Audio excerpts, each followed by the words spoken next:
Pemirsa, berkat tangan terampil, seorang ibu mampu menghasilkan karya-karya yang dapat menambah penghasilan keluarga. Hebatnya keterampilan yang ia miliki hanya belajar secara otodidak.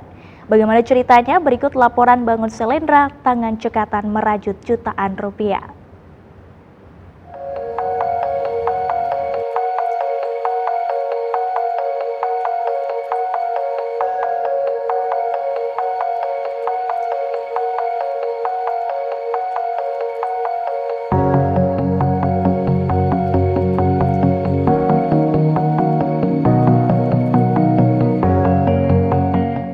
Dengan memanfaatkan ruang sederhana, Silawati, perempuan 3 anak ini merajut asa dari untayan benang menjadi barang mewah bernilai jutaan rupiah.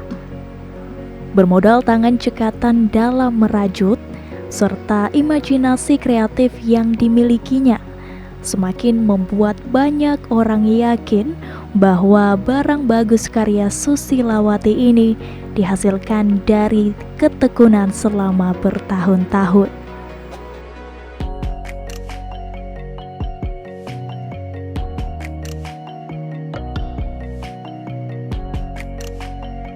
Kepiawaian Silawati dalam merajut merupakan warisan keterampilan dari almarhumah ibunya. Sejak masih kecil, ia sudah dilatih setiap hari. Bahkan secara rinci, Susilawati masih dapat menceritakan betapa piawainya sang ibu membuat rajut lapisan tudung saji dan taplak meja untuk ruang tamu.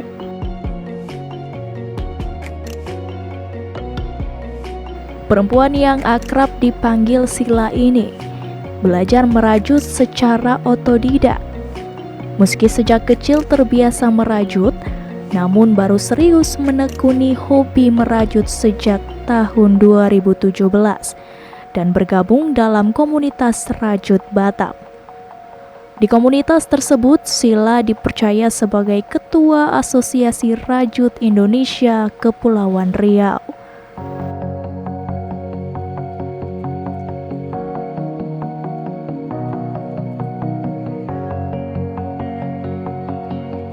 Di rumah rajut Kirumi Craft ini, terlihat beberapa hasil karya yang dipajang di ruang tamu. Mulai dari sepatu, tas, topi, aksesoris, bahkan payung rajut. Selain itu, Sila juga menerima pesanan bagi customer yang mau mengoleksi hasil rajutan buatannya.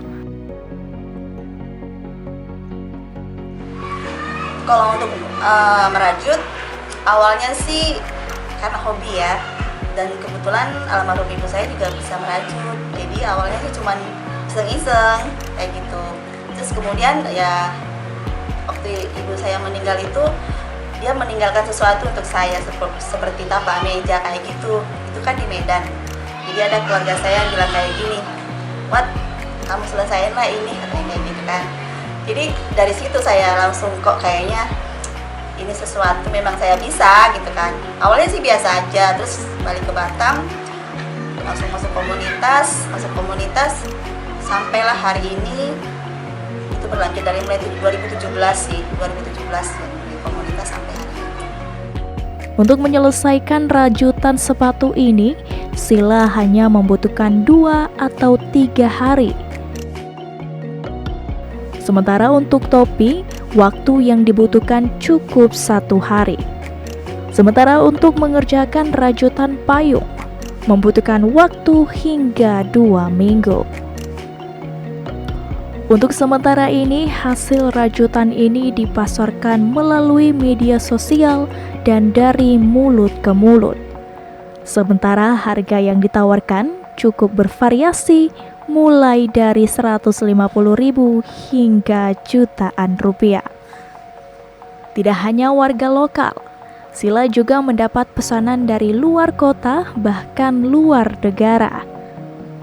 Namun saat mengirimkan barang pesanan ke pelanggan, Sila membayar tarif pajak 11% yang dikenakan untuk barang yang akan dikirim ke luar Batam. 10% untuk pengiriman barang barang keluar Batam. Yaitu tadi kalau kita nggak UKM itu pasti lebih tinggi. Dan untuk sampai hari ini sih saya nggak masalah, karena kan ketika customer menanyakan harga, saya langsung kasih ongkirnya segini. Harga segini belum termasuk ongkir loh, saya bilang gitu kan. Terus mereka bilang ongkirnya berapa? Misalnya ganjil langsung saya genapin ke bawah.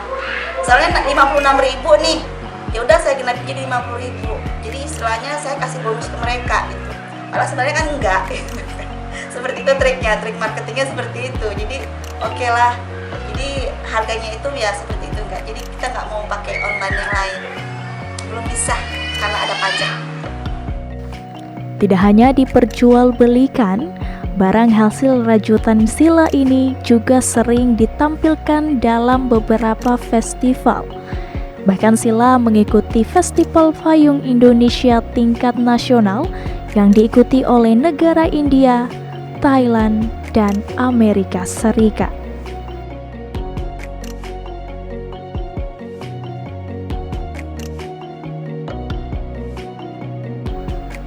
Demikian Bangun Selendra melaporkan dari Batam.